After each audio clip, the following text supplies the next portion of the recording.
Apa dalam beg tu?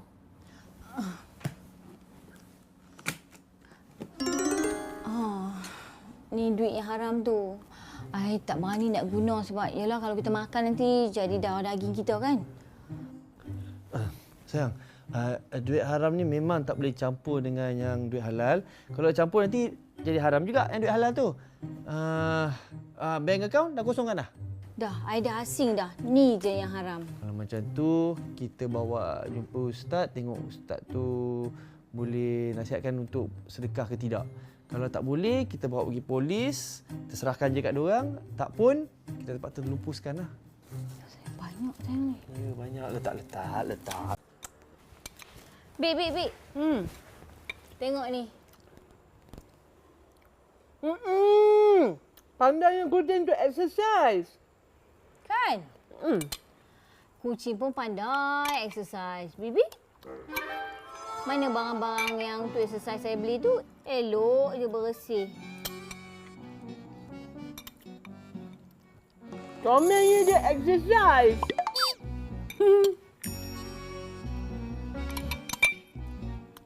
Sebelum ni tak sepati pula. Macam ni. Abang kata-kata berlakon, jadi garang, jadi panas baran, jangan berlembut langsung kita jerit dengan dia. Sampai rasa dia akan rasa macam stres, darah dia naik, mesti dia akan berhenti dengan sendiri dia. Mama, Papa kenapa buat macam tu kat Bebek? Marah-marah dia. Kesian Bebek. Taklah, kita orang main-main je saja. Kita orang berlakon je lah Nini. Sebab kita nak ganti bibit dengan bibit baru. Kenapa nak kena ganti dengan bibik baru? Bibik masak sedap. Memanglah dia masak sedap. Tapi bibit lagi banyak makan daripada dia masak. Dia sangat masalah. Nak nangis lagi. Odoh sangat dah macam tu, Saya tak tahu dia jadi lagu tu pasal Ipah. Lola jangan sedih, no. Jangan sedih, sabar. Okeylah, nanti apa-apa Roger tahu. Okey. Muah. Terima kasih. Terima kasih bela kita.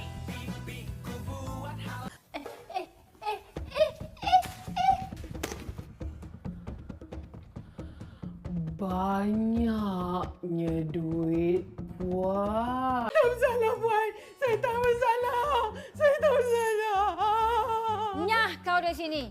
Oh, duduk sini senang lenang, makan tidur, kerja pun tak buat. Nasib baik saya ni baik tau, tak report dengan polis. Kalau report dengan polis, lama bibik merengkot dalam penjara tu. Lepas ni jangan jejak lagi rumah ni. Dah, keluar.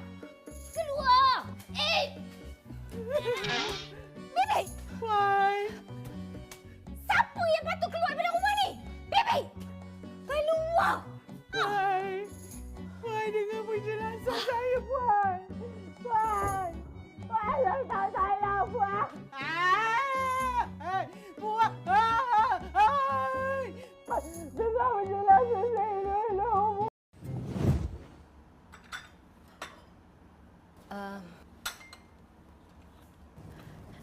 Bibi, Saya.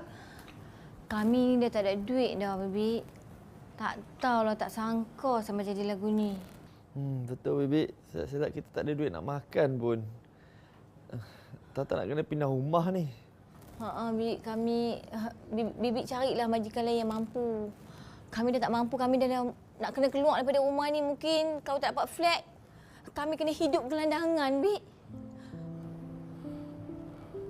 Jangan macam tu, Encik, Puan.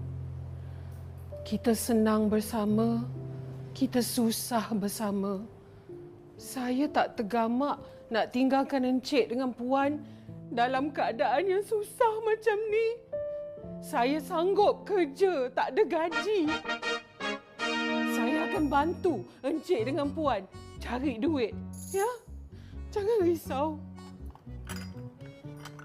Saya dah biasa susah. Saya tahu macam mana nak buat. Ya? Jangan risau tu. Terima kasih, Bik.